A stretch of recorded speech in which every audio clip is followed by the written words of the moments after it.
দৰিদ্ৰতা কেতিয়াও শিক্ষাৰ ক্ষেত্ৰত হেঙাৰ হ'ব নোৱাৰে। তাকে প্ৰমাণ কৰিলে ৰহাৰ সুসন্তান ওম প্ৰকাশ বনিয়াই। ৰহা গাঁৱৰ ২ নম্বৰ ৱাৰ্ডৰ নিবাসী তথা টেম্পু চলাই পৰিয়াল পোহপাল দিয়া মণি আৰু বৰ্ণালী বনিয়াৰ সুসন্তান ওম প্ৰকাশ বনিয়াই নীট পৰীক্ষাত ৪৪৭ নম্বৰ লাভ কৰি যোৰহাট মেডিকেল কলেজত স্থান লাভ কৰি প্ৰমাণ কৰিলে যে মনত প্ৰবল একাগ্ৰতা আৰু ইচ্ছা শক্তি থাকিলেই দৰিদ্ৰতা কেতিয়াও শিক্ষাৰ ক্ষেত্ৰত হেঙাৰ হ'ব নোৱাৰে।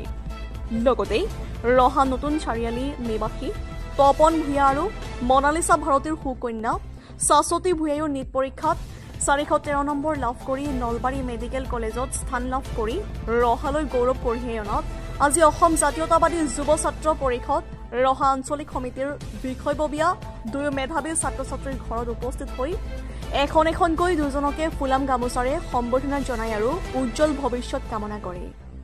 ৰহাৰ পৰা নৱজ্যোতি ভূঞাৰ ৰিপৰ্ট JNKD নিউজ। সৰুৰে পৰা মানে জনা হৈছোঁ যেতিয়াৰ পৰা সপোন এটা আছিল যে এজন চিকিৎসক হৈ মানুহক সেৱা কৰা। ভাবা নাছিলোঁ পাৰিম বুলি, কিন্তু চেষ্টা কৰি গৈছিলোঁ। ক্ষেত্ৰত মোৰ মা আৰু দেউতাক মই বিশেষ ধন্যবাদ দিম, কাৰণ তেওঁলোক নহ'লে মই এইটো কৰিব নোৱাৰিলোঁ হয় চাগে। তেওঁলোকে দেউতাই গাড়ী চলাই হ'লেও মোক সেই পইচাটো দিছিল কিবা এটা কিতাপৰ কাৰণে হ'লেও। তেনেকৈ এতিয়া মই বৰ্তমান যোৰহাট চিকিৎসা মহাবিদ্যালয়ত ছিটটো পাইছোঁ। মই তেওঁলোকে ধন্যবাদ দিম। মোৰ বাকীটো তেনেকুৱা মোৰ শিক্ষাগুৰুসকলক ধন্যবাদ দিম। তোমাৰ দেউতা মাৰ নাম? মোৰ দেউতাৰ নাম মণি বনিয়া আৰু মাৰ নাম বৰ্ণালী বনিয়া। কি নাম? বৰ্ণালী বনিয়া। বৰ্ণালী বনিয়া। ঠিক আছে, তোমাকো আমি শুভেচ্ছা জনাইছোঁ। ধন্যবাদ। বহুত সুখেই লাগিছে।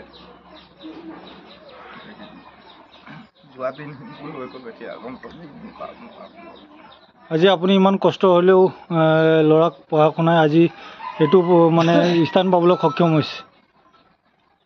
ভগৱানৰ আশীৰ্বাদ, ভগৱানে যদি সেইখিনি ৰাস্তা আনি তেতিয়াহ'লে মই নোৱাৰিলোঁ হয়। ভাল লাগিছে, বহুত কষ্ট কৰিছিলোঁ 2 বছৰ, এতিয়া সেই কষ্টৰ ফল পাইছোঁ। ইয়াৰ বাবে তোমাৰ প্ৰেৰণা কোনে দিছিল? কোনে প্ৰেৰণা দিছিল? মোৰ মা দেউতা আৰু মোৰ এজন শিক্ষক আছিলে আইজন ছাৰ, তেখেতে মানে আগুৱাই যোৱাত সহায় কৰিছিলে। ভাল লাগিছে। মই যিখিনি মানে তাই কৈ গৈছিলোঁ যে এনেকৈ কৰিবা সেই কথাখিনি ৰাখিলে ভাল লাগিছে। চিট ক'ত পাইছে? Nalbari medical college. ঠিক আছে।